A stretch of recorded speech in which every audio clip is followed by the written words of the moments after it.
मोर्चातर्फे या ठिकाणी आलेलो आहे।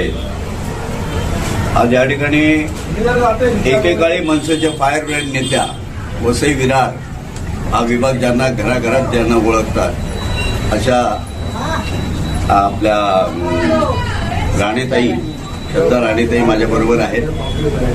त्यांची ओळख म्हणजे इतकी होती की लोकांना असं वाटलं होतं की महाराष्ट्र नवनिर्माण सेनेच्या त्या उमेदवार म्हणून या ठिकाणी येतील आणि इथल्या जनतेला न्याय मिळेल। पण आता असं काय चित्र पलटलं, अशी काय घटना घडली की ज्यामुळे आज त्यांना अपक्ष उभं राहावं लागलंय। आपण ते त्यांच्याशी बोलूया। ताई नमस्कार। नमस्कार।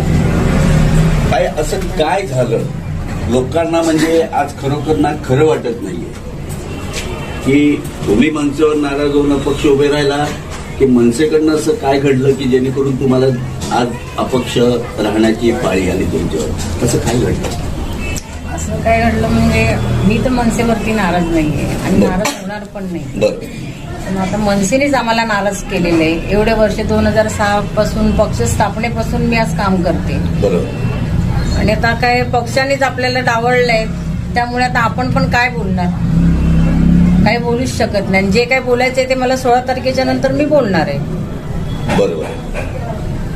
म्हणजे आता हा जो जमाव तुमच्याकडे मी बघितला, आता येताना रॅली पण तुमची कव्हर केली मी, इतकी कार्यकर्त्यांची फौज आज राजकीय पक्षांकडे पण नाहीये जेवढे आज आपण बघितले। एवढी कार्यकर्ते असताना, तळागाळातले कार्यकर्ते असताना, तुमच्यासाठी झटणारे असताना असं पक्षाला का वाटलं नाही की आपण ज्या म्हणजे पुऱ्या महाराष्ट्राने ज्या ठाकरे बंधूंचं स्वागत केलं ते वसई विरारमध्ये पण त्यांनी केलं नसतं का?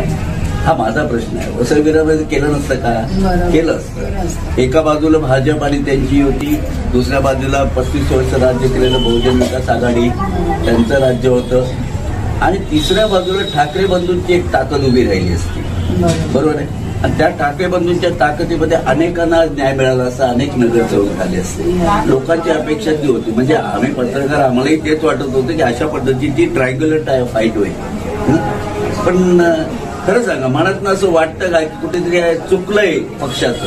चुकलंय, पण आता काय मी बोलणार, चुकलेलं तर भरपूर काय आहे। नेत्यांना पण, आमचे वरिष्ठ आहेत त्या वरिष्ठांना पण समजलं पाहिजे ना काय त्यांचं चुकलंय आणि काय नाही चुकलंय ते मी 16 तारखेच्या नंतर त्यांना कळेल काय चुकलंय त्यांचं ते।